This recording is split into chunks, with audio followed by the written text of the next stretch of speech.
اعوذ باللہ من الشیطان الرجیم بسم اللہ الرحمن الرحیم اللہم صلی وسلم وبارک علی سیدنا محمد وعلی آلہ وصحبہ وسلم۔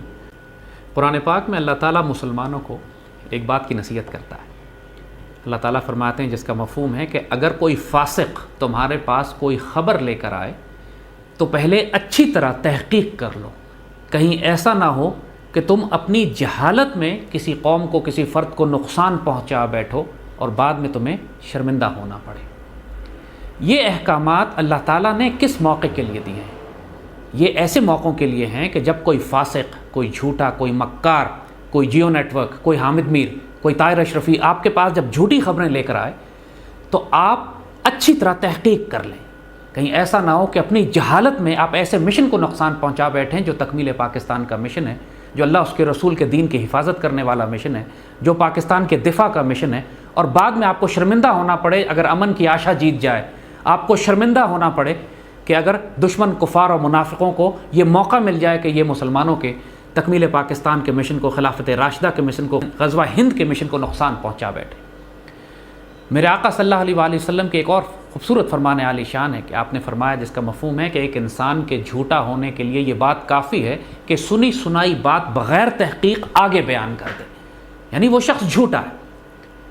شریعت کے مطابق جب کوئی شخص الزام لگاتا ہے تو ثبوت اس کو ساتھ پیش کرنے پڑتے ہیں، اور جو ثبوت نہ پیش کرے اس کو جھوٹا کہا جاتا ہے۔ لعنت اللہ علی الکاذبین، جھوٹوں پر اللہ کی لعنت ہوتی ہے، اور نہ ان کی گواہی قبول ہوتی ہے بلکہ ان پر قذف یعنی کوڑوں کی سزا ان کو دی جاتی ہے، ان کو درے مارے جاتے ہیں۔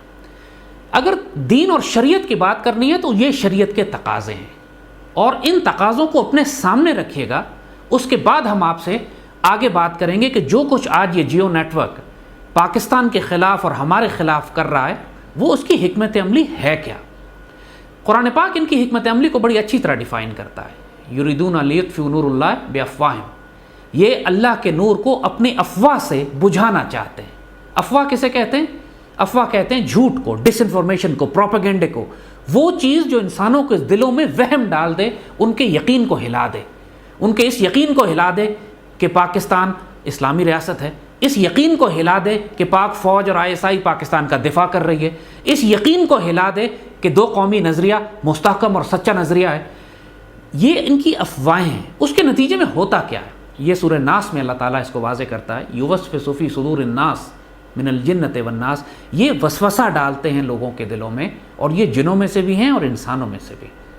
ان کا کام ہے، ان کی افواہوں کا نتیجہ ہے کہ وسوسہ پیدا ہو جاتا ہے۔ اور وسوسہ کس چیز کو جنم دیتا ہے؟ وسوسہ انسان کے وجود میں جو یقین ہے اس کو ہلا کے رکھ دیتا ہے، انسان کا کانفیڈنس شیک کر دیتا ہے۔ پتہ نہیں یہ آدمی مسلمان بھی ہے کہ نہیں، پتہ نہیں یہ آدمی قادیانی ہے کہ نہیں، ختم نبوت پہ یقین رکھتا ہے کہ نہیں، یہ پاکستان کے دفاع میں کام کر رہا ہے یا نعوذ باللہ کوئی فتنہ ہے، یہ بھی کوئی ایجنٹ ہے کہ نہیں۔ یہ جو یقین ہے یہ ہل کے رہ جاتا ہے۔ نتیجہ یہ ہوتا ہے کہ انسان کفار کے پروپیگنڈے پر، منافقین کے پروپیگنڈے پر دوسرے انسانوں کو کافر کہنا شروع کر دیتا ہے، ان پر فتوے جاری کرنا شروع کر دیتا ہے۔ اور یہاں پر ہم آپ کو حضور اپنے آقا نبی کریم صلی اللہ علیہ وسلم کی ایک اور حدیث مبارک یاد کراتے ہیں، جس میں میرے آقا نے فرمایا، جس کا مفہوم ہے کہ اگر کسی مسلمان کو کوئی شخص کفر کا فتویٰ دے اور وہ آگے مسلمان ہو تو یہ فتویٰ دینے والے پر واپس لوٹ کر آتا ہے۔ لہذا جہاں تک کفر کے فتوے کا تعلق ہے انتہائی احتیاط کی ضرورت ہے، کیونکہ ایک مسلمان کو کافر کہنا، انسان صرف اس پہ الزام نہیں لگا رہا، یہ عام بہتان نہیں ہے، انسان اپنا دین اور ایمان بھی چھوڑ جاتا ہے، خود کافر ہو جاتا ہے۔ لہذا یہ جو جیو والوں نے اپنے حامد میر جعفر نے، اور وہ جو حرام چربی کا ڈرم ہے اس نے جو ہمارے خلاف جو ایک بہتان لگایا، نعوذ باللہ کہ ہم ختم نبوت پہ یقین نہیں رکھتے، ہم کافر ہیں، استغفر اللہ، پہلے تو بڑے صاف اس کو رد کر دیں اس بات کو، جو ہمارے الحمدللہ 6-7 سال ہو گئے ہیں ہم کو ٹیلی ویژن کے پروگرام آتے ہوئے، ہزاروں ہمارے لیکچرز ہیں، ہماری کتابیں ہیں، ہمارا مٹیریل ہے، لیکن چونکہ بہت بڑی تعداد میں نئے بچے بھی روز ہمیں سینکڑوں ہزاروں کی تعداد میں شامل ہو رہے ہیں، اور وہ ظاہر ہے ہمارے ماضی کی ساری کتابیں اور ہمارے سارے لیکچرز انہوں نے سنے نہیں ہیں، تو صرف ہمیں کوئی فرق نہیں پڑتا کوئی ہمیں کافر سمجھے یا مسلمان سمجھے۔ بابا بلے شاہ نے فرمایا تھا کہ عاشق ہویا ربدہ تے ہوئی ملامت لاکھ، تینوں کافر آکھ دے، تو آہو آکھ، ہمیں فرق نہیں پڑتا۔ لیکن ہمیں افسوس خیال اس بات کا ہوتا ہے کہ کہیں بے گناہ مسلمان بچے اللہ سے پیار کرنے والے, اللہ کے رسول سے پیار کرنے والے بچے ان کی افواہوں کے, ان کے وسوسے, ان کے پروپیگنڈے کے نتیجے میں آ کر ہم پر نعوذ باللہ کفر کا فتویٰ لگا دیں اور خود دائرہ ایمان سے خارج ہو جائیں. یہ خطرناک بات ہوتی ہے. اس لیے ہم تھوڑا سا احتیاط کر کے بڑے واضح طور پر ایک دفعہ پھر آپ کو بتا دیتے ہیں کہ اللہ کے فضل سے کوئی نعوذ باللہ ختم نبوت کے معاملے میں ہمیں کوئی شک نہیں ہے. ہم مسلمان ہیں, استغفر اللہ العظیم, کسی جھوٹے نبی کو نہ کبھی یقین کیا نہ کبھی کرتے ہیں, اور ختم نبوت کے سب سے بڑی چٹان ہیں. اور جو ختم نبوت کے خلاف کھڑا ہوگا اللہ کے فضل سے سب سے زیادہ خریز تصادم اس کا ہمارے ساتھ ہی ہوگا. اللہ اس کے رسول کے دین کے آبرو کی حفاظت کرنا ہم سیدوں کا کام ہے. یہ جو معاملہ جیو نے ہمارے خلاف شروع کیا ہے, اس کا بیک گراؤنڈ, اس کا پس منظر بھی سمجھ لیجئے کہ پچھلے 10-15 دن پہلے جب اجمل قصاب والی کہانی سامنے آئی کہ جس میں معلوم ہوا کہ ممبئی کے حملے اور پارلیمنٹ کے حملے خود بھارت نے کرائے ہیں, تو ظاہر ہے کہ ہم نے دشمنوں کو ادھیڑ کے رکھ دیا. اس کے بعد کئی سال سے جیو یہ پروپیگنڈا کرتا چلا آ رہا تھا. اجمل قصاب کی ڈاکومنٹری اس نے بنائی تھی کہ یہ فرید کوٹ کے پاس کا رہنے والا, اور پورے پاکستان کی پشت میں اس وقت خنجر مارا تھا ان بدبختوں نے کہ جب پاکستان زمین پر گرا ہوا تھا اور پوری دنیا ہمیں گھیر کر ختم کرنا چاہتی تھی. ان ملک و ملت کے غداروں نے اس وقت امت رسول کے پشت میں خنجر مارا. اور جب یہ راز ان کا ہم نے کھولا پچھلے دنوں, اچھے طریقے سے ہم نے بے عزت کیا ان کو کہ تم اللہ اس کے رسول کے دشمن ہو, تم نے پاکستان کی پشت میں خنجر مارا, امت رسول سے غداری کی. ظاہر ہے 10-12 دن ہمارے بڑے خونریز پروگرام ہوئے, تو اس کے بعد انہوں نے یہ جوابی کارروائی کی کہ اپنے پالتو کتے ہم پر چھوڑنے کی کوشش کی کہ جو ہمارے ایمان پر حملہ کریں, اس بات پر حملہ شک ڈالنے کی کوشش کریں کہ یہ پاکستان میں کوئی بغاوت کرانا چاہ رہے ہیں. نعوذ باللہ, بغاوت پاکستان میں اگر اللہ کا فضل ہے, یہ بات تو ہمارے دشمن بھی اچھی طرح جانتے ہیں کہ امت رسول کی حفاظت اور پاکستان مدینہ ثانی کی حفاظت کرنے کے لیے اگر کوئی فقیر کھڑا ہے تو یہ فقیر ہے, جس سے آج پوری دنیا خوفزدہ ہے. اتنا بڑا جیو نیٹ ورک جو پوری دنیا میں تباہی مچاتا پھر رہا ہے, جو ٹائمز آف انڈیا کے ساتھ مل کر پاکستان کی فورن پالیسی تبدیل کر کے امن کی آشا چلانا چاہ رہا ہے, جو انڈین فلموں اور گانوں, ڈراموں اور فحاشی اور بدکاری ہمارے نوجوانوں میں عام, زنا ہمارے نوجوانوں میں عام کرنا چاہ رہا ہے, وہ اتنا بڑا ایک ابلیس کا طاغوتی نظام, تبلیغاتی نظام, جس کا کام جھوٹ اور پروپیگنڈا اور افواہ کو پھیلانا, لوگوں کے دلوں میں وسوسے ڈالنا, ان کے یقین کو ہلانا ہے, وہ ایک فقیر سے خوفزدہ ہے.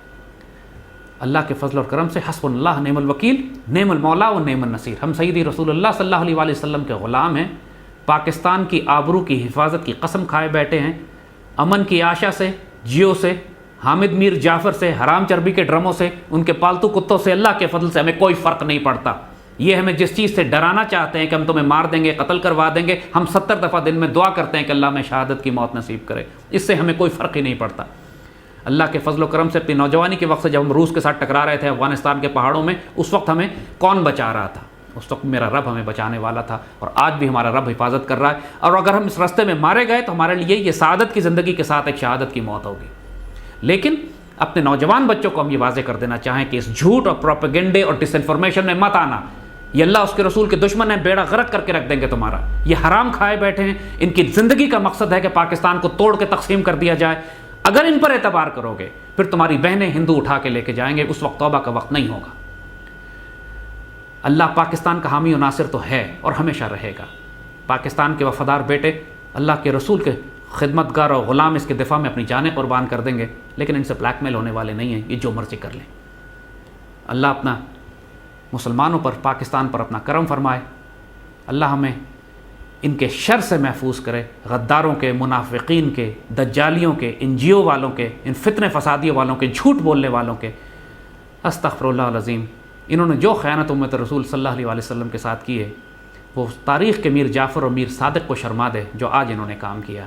پر خیر انشاءاللہ ہم بھی دفاع میں پاکستان کے اپنے جانیں قربان کرنے کے لیے بیٹھے ہیں. گھبرائیں مت, بالکل پریشان نہ ہو, ہمیں دہلے کا فرق نہیں پڑتا ان کی بکواس کرنے سے. ہم اپنے مشن پہ جاری رکھیں گے, اور اب اللہ نے چاہت انشاءاللہ اس حرام جیو کی ایول امپائر کو بند کرا کے دم لیں گے. یا یہ ہمیں ختم کر دیں یا ہم انہیں ختم کریں گے. اب کمپرومائز ان سے انشاءاللہ نہیں ہوگا. اللہ پاکستان کا حامی و ناصر ہو. الصلاۃ والسلام علیکہ سیدی رسول اللہ, الصلاۃ والسلام علیکہ سیدی خاتم النبیین. اللہم صلی وسلم وبارک علی سیدنا محمد وعلی آلہ وصحبہ وسلم. پاکستان زندہ باد. مولاي صل وسلم دائما أبدا على حبيبك خير الخلق كلهم. مولاي صل وسلم دائما أبدا على حبيبك خير الخلق كلهم. محمد سيد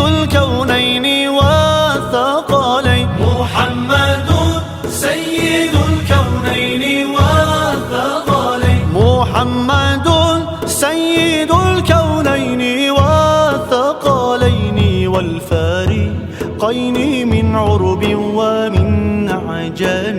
مولاي صل وسلم دائما أبدا على حبيبك خير الخلق كلهم. مولاي صل وسلم دائما أبدا على حبيبك خير الخلق كلهم. هو الحبيب الذي ترجى شفاعته، هو الحبيب الذي ترجى شفاعته، هو الحبيب الذي ترجى شفاعته لكل هول من الأهوال مقتحم.